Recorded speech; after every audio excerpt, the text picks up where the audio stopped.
Let's play a little game. I will say a word and you need to hold on to the first word that comes to your mind. Got it? Alright. The word is character.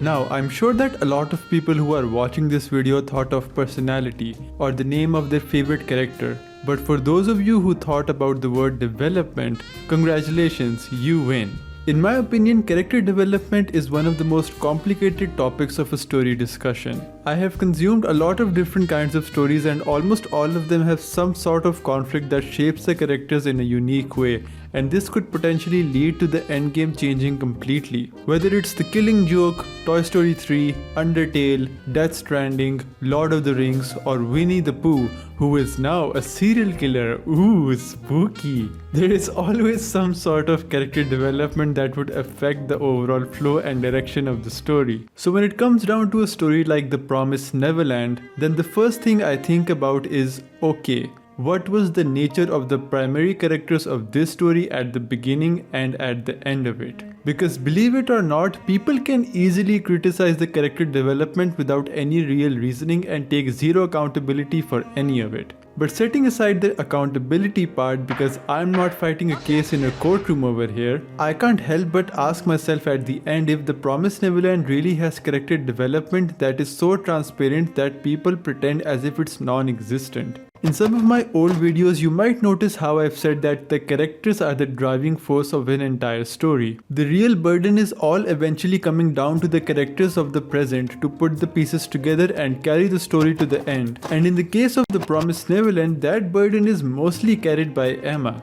Yes, the story starts off with three primary characters and antagonist figures which we thought would have a mainstay throughout the entire journey. But eventually, Norman and Ray are shifted to the backseat for a considerable time. Antagonists were coming on and off in chapters that emphasized on their relevance on the narrative as well. So when you look at the big picture, then you can easily tell that Emma alone carried the story for countless chapters. But how exactly did Emma shape the story? Did her development held off the series to a potentially much promising conclusion? Well, let's discuss that together, shall we? I personally really like Emma's character. I find her charming, goofy, and a solid person that her peers could rely on. I don't really have any nitpicks about her. Even though she was written as one of the sharpest characters in the series, the creators of the series added enough room for her to become a believable and entertaining character. However, it is true that she retains a fair portion of her personality from the start to the very end. This is because the overall vibe and theme of The Promised Neverland is reliant on Emma's perspective. When she found Connie in the first chapter and was deeply traumatized by her death, the tone of the series became much more serious. Similarly, her relationships with characters like Ray and Norman or peers like Hugo and Mujika are necessary for the audience to understand her ambitions and why she wishes to take certain actions for her friends. Her relationships don't have any long-term effects on her approach in the story, but it's the others who are inspired by her mentality. If a reader says that Emma is not affected by the horrific things she experienced throughout the story, then I'm sorry, but that person is ignorant. There are a lot of points in the story where Emma is at the verge of giving up and had near-death experiences. So why does Emma retain most of her charm that she also had in the opening of the story near the end? To answer that question, we must draw a parallel between Emma herself and her peers. The first parallel I want to draw is with Ray. In comparison to Emma, Ray is a reckless individual. He gambles with every situation and he would purposely outnumber himself against his foes. Emma, on the other hand, is a tactician and would try to even the odds with enough intel and reliance on her friends. However, there is one unique similarity between both of them.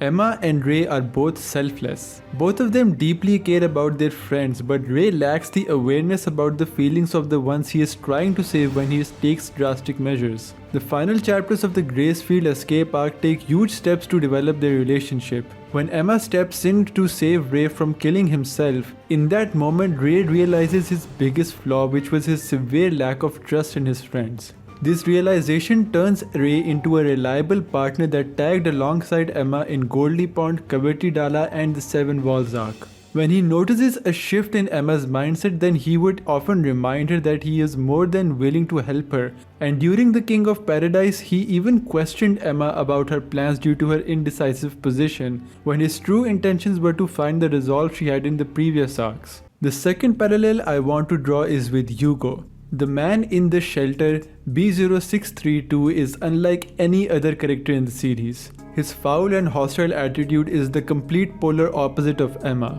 On paper, Hugo should be the most difficult person to please or work with, but for Emma this is not the case. She easily forces Hugo into the corner by making him accept to help her find William Minerva when she threatens to blow up the shelter that he very deeply wanted to protect. Sure, Hugo doesn't make it easy for them as he slowly tries to lure her and Ray into Goldie Pond, but Emma is an idealist. She has found numerous ways to win battles, whether it's through trickery, mind games, or just brute and unfiltered manipulation. However, Emma is not an individual who would pointlessly turn a blind eye on a person's suffering either.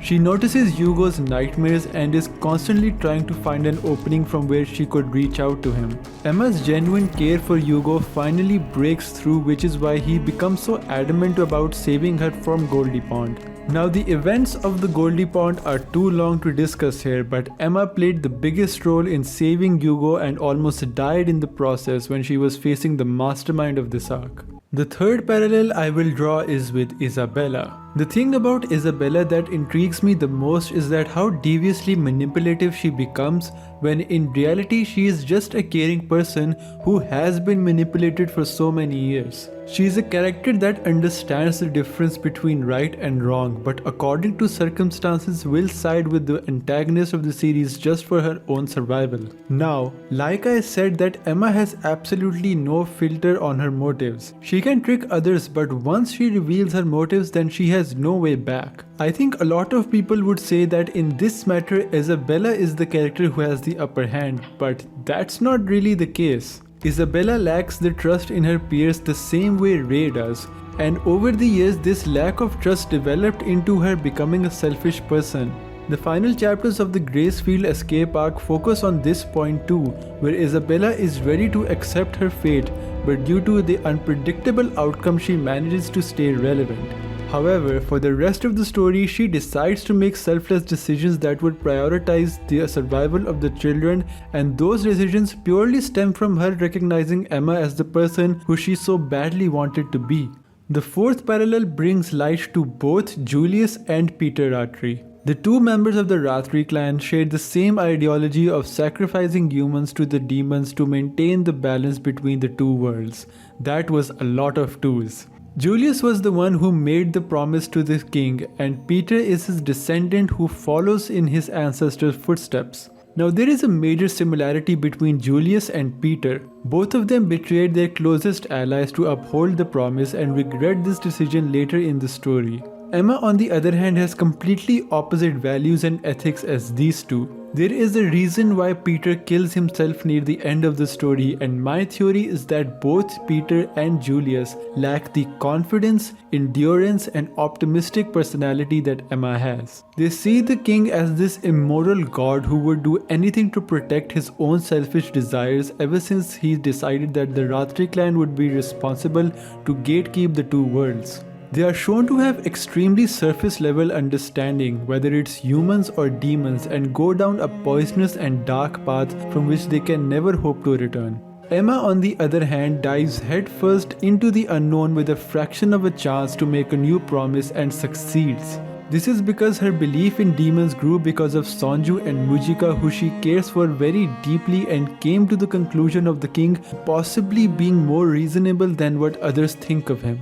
And the fifth and final parallel I want to draw is with Norman. This is arguably the most important part of this discussion that will provide us with a better understanding of the ending of the story. Norman at the start of the story is this bright kid who would do anything to help Emma achieve freedom for their friends and family. However, when he is reintroduced during the King of Paradise arc, this is when Emma and Norman's relationship takes an interesting turn. Their plans create a conflict between the two. Emma wants to make a new promise with the king while Norman wishes to commit genocide against the demons at the Tefari. This conflict doesn't portray anyone as the good guy or the bad guy. The difference here between Emma and Norman is that Norman is volunteering to mold himself into a villain in the eyes of Emma and the audience. We know that Norman has valid reasons to carry out his plans, but we also know that Emma has far better solution to this problem. If Norman succeeds in his plan, then the trust that Emma built with Sonju and Mujika would break, and the efforts Isabella has been putting in secretly would go to waste as well. The narrative portrays this duality because the focus is on one specific detail. Emma understands that she doesn't need to mold herself into a villain. No one has to do that, but Norman feels obligated because his time in Lambda has pushed his back against the wall. His peers now rely on him, and as their leader he has to keep his word to maintain their trust in him too. Both succeed in their plans to a certain extent, but when it all came down to the wire, Norman pleads Emma to help him. He achieved what his peers from Lambda wanted from him, but he couldn't keep up this charade, and Emma still happily agreed to it. The trio that was divided in the first arc finally came back together, and even the Lambda victims recognized Emma's efforts and volunteered to help her. That is the kind of impact Emma leaves on the people she reaches out to. Surely there are exceptions to this, but looking at the big picture, there is no denying that Emma's perspective is the best way the story can be told. Now there is the question of Emma's trauma. She found out the truth behind Connie's death, lost trustworthy companions such as Hugo and Lucas, realized that the Mr. Minerva that she was looking for was killed, and one of her best friends refused to provide her aid when she needed it most. The list goes on and on. Hopelessness and despair is dangling on top of Emma's head, but she knows she can't give up. Classic shonen mentality, I get it, but it makes sense. If Emma doesn't achieve her goal, then everything would go to waste. For this exact same reason, she refuses to tell her friends about the exchange she made with the king, and once they enter the world of the humans, she is separated from her friends. The moment I saw this panel, I felt chills down my spine. All Emma can see are graves. An old man tells her that these graves belong to his family who died in a war. This is the scenario that Emma had worked so hard to avoid, and it finally came true. But she doesn't remember anything. Who she is, what she did, and where does she belong? She has no answers for these questions, but there is a warm feeling inside of her that makes her sad. People call her out to be one-dimensional, but I heavily disagree with this. Emma is the bravest character in the entire story. She understands her role much like Norman knows his, but in the brighter side.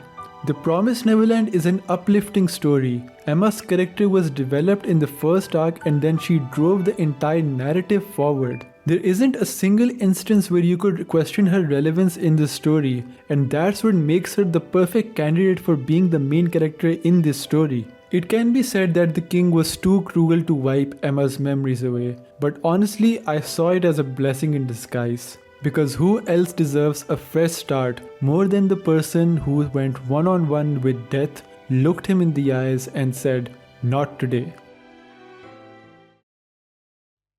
Oh my god, I don't know when this video will be out, but it took me so long to finish this script. I swear I'm not turning this channel into a character analysis channel, that is not my thing. I just wanted to revisit this story because I personally feel like out of a lot of modern day manga series, The Promised Neverland is one that people don't give enough credit to. There are a couple more videos I have decided to make in the future, and you can subscribe to my channel if you want more content like this one or reviews like these. The previous video did surprisingly well, and I hope this one does too. I will now shut up because I don't want the outro to be too long. I will catch you guys later. Bye.